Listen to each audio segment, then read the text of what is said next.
All right, another day, another hotel cart. Once again, my name is Scott Smoker, and I'm the owner of Smoke Signal Studio, a small video production company based here in Montana. And by small, I mean it's just me. This is the second episode of my trip around Montana, filming for 11 different farms throughout the state. If you didn't see the first video, be sure to go and check that one out, where I filmed at 2 farms in Bozeman, Montana. And as you can see here, I've migrated my way over to Helena, where I'll be filming at a cherry and berry orchard. And then after that, I'll be in Stevensville filming at a farm over there. If you're interested to see how it all unfolded, stick around.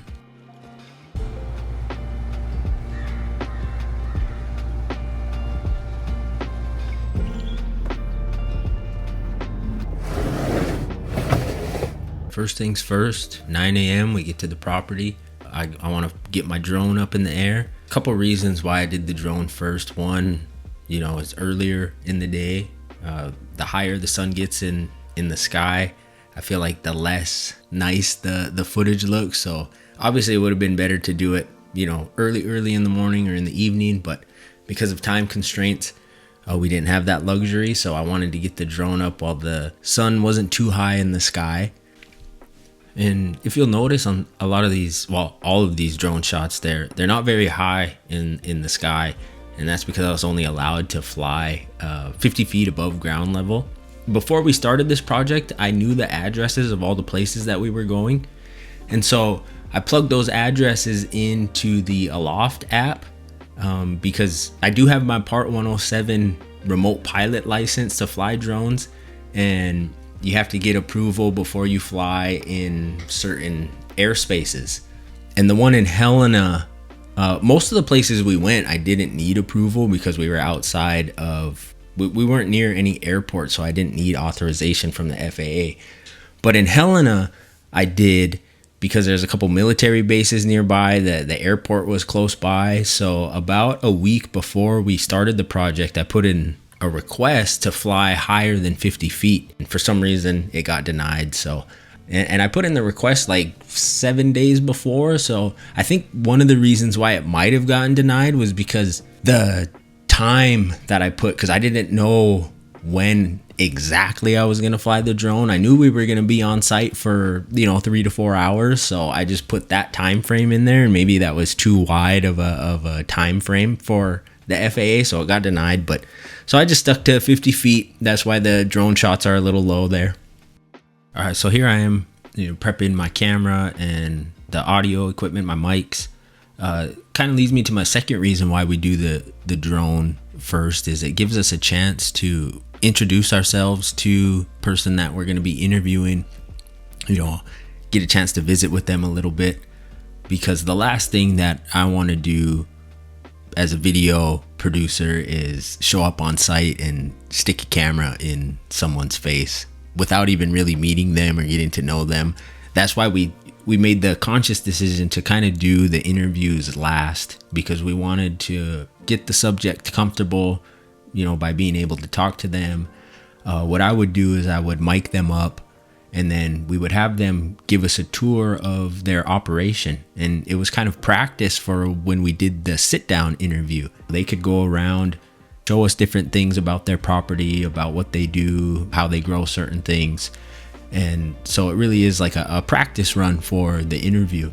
And so I would be following along. I would have them mic'd up. So if they said something interesting, I'd have the camera rolling and we can cut to it in the final edit.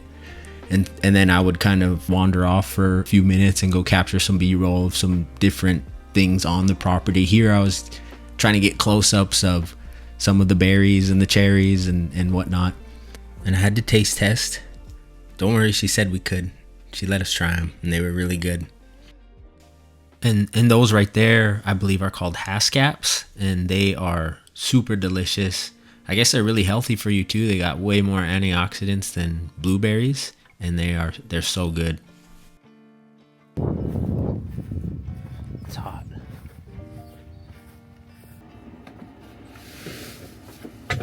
So after we finished all that up, it was time to do the interview. The interviews were probably the most challenging part of the whole project of doing the visiting the 11 farms, because I didn't know where we were going to conduct every interview until we got there. And sometimes it was a challenge trying to figure out the right space to do it in with the proper lighting.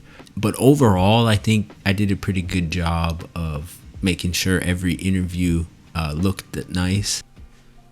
This was definitely one of the more challenging locations to film in. We decided to film in her shop there.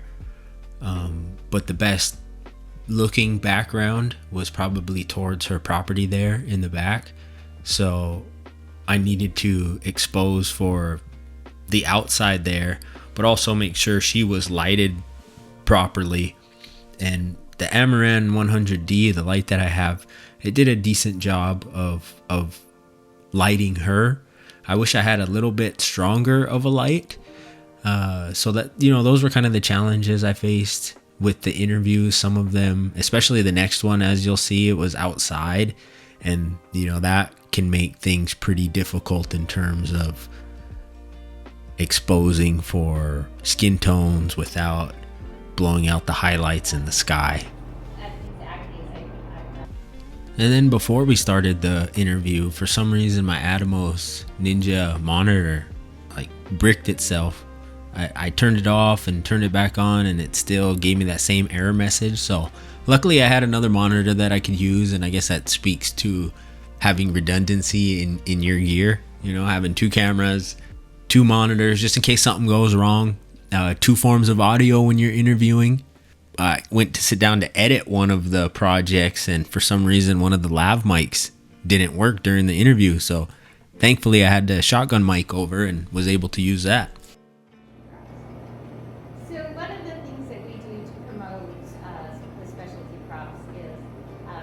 And then after we finished the interview and wrapped everything up, I quickly went back to go grab a couple more shots of some of the cherries. I wanted to use my vintage Soviet lens. It's called the Helios, and it produces this really nice swirly bokeh that you see there, and very inexpensive. It's old, and it just adds, some nice character to the footage.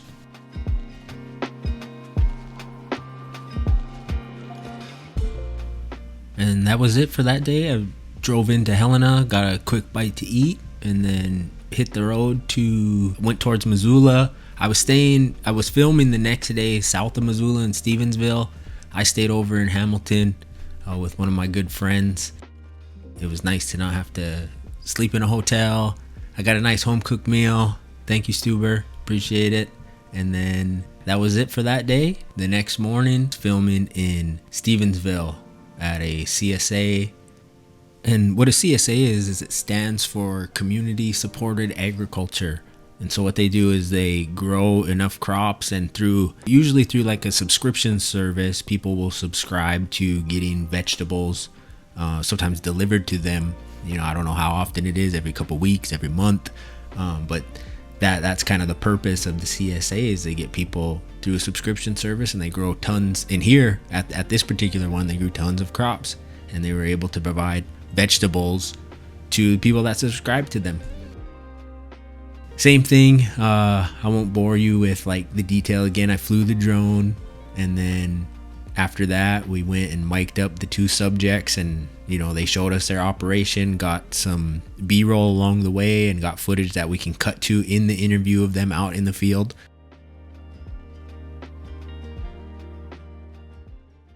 Like I said earlier, the toughest part is finding places on the property to do interviews. Generally, I like doing them inside because then I can control the light better, but that wasn't an option here. So we did it in a sort of a greenhouse, which is nice because the greenhouse acts as a diffuser for the sun. The only issue I had here was that, there were clouds in the sky, and they would occasionally block the sun, affecting the exposure in the enclosure there. So what I had to do is I had to constantly monitor the footage, and I did that through the use of false color. It's a tool on the monitor, and basically what I want to see is that gray pink area on the cheekbone there. When I see that, I know it's properly exposed in terms of skin tone. That tension growing up in Montana, which I grew up in Missoula, and seeing the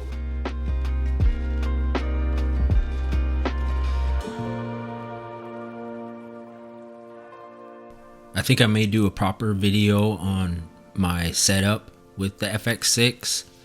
I talked about it a little bit, but I feel like it needs its own video to just kind of explain how I've chosen to rig out my camera. I'm still tinkering with it, trying to find, all of the components that fit my specific workflow. And, I say specific, but I'm doing a lot of different things, doing interview setups, sometimes run and gun where I need a shoulder mount. So I think I might do a standalone video talking about how I've chosen to set up my FX6. All right, that's it for this video. Stay tuned for episode 3.